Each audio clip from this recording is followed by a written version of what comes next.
আলাইকুম রহমতুল্লাহি ওয়া বারাকাতুহু আলহামদুলিল্লাহ ওয়া সাল্লাতু ওয়াসসালামু আলা মান লা নাবিয়্যা বা'দাহু বিসমিল্লাহি মিনাশ শাইতানির রাজিম বিসমিল্লাহির রহমানির রহিম বাল্লি ওয়া আন্নি ওয়া আমার পক্ষ থেকে হাদিস জানাতে উপস্থাপন করব। আজকের বক্তব্যটি সেই হলো মুহাম্মদ সাল্লাল্লাহু আলাইহি সাল্লামের অনুসারী যারা তারা পূর্বের অবস্থায় আবার ফিরে যাবে সে সম্পর্কে।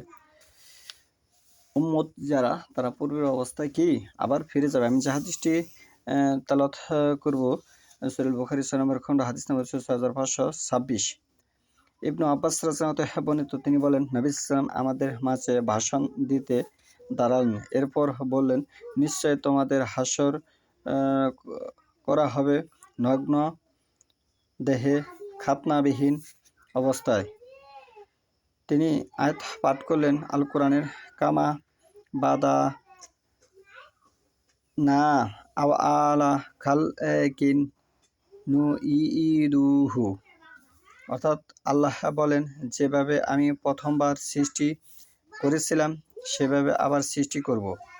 মানুষ কি আবার সৃষ্টি করব। আর কিয়ামতের দিন সর্বপ্রথম ইব্রাহিম ইসলামকে কাপড় পরিধান করানো হবে। আমার উম্মত হতে কিছু লোককে হাজির করা হবে আর তাদেরকে আনা হবে বাম হাতে আমলনামা প্রাপ্তদের ভিতর থেকে।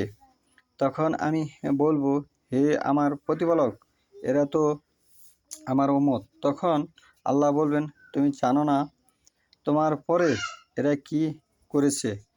তখন আমি নিবেদন করব যেমন নিবেদন করেছে পুণ্যবান বান্দা অর্থাৎ ঈসা সাল্লাল্লাহু আলাইহি ওয়াসাল্লাম।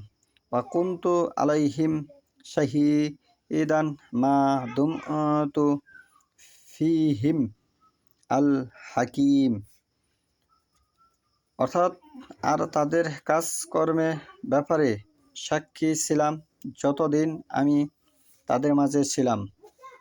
রাসূলুল্লাহ সাল্লাল্লাহু আলাইহি ওয়াসাল্লাম বলেন, এরপর বলা হবে, এরা সর্বদাই দিন ত্যাগ করে পূর্বাবস্থায় ফিরে যেত। তাহলে এখানে হাসরের দিনের যে উম্মতের ব্যাখ্যা বিশ্লেষণ সেটি এখানে স্পষ্ট হয়ে গেছে।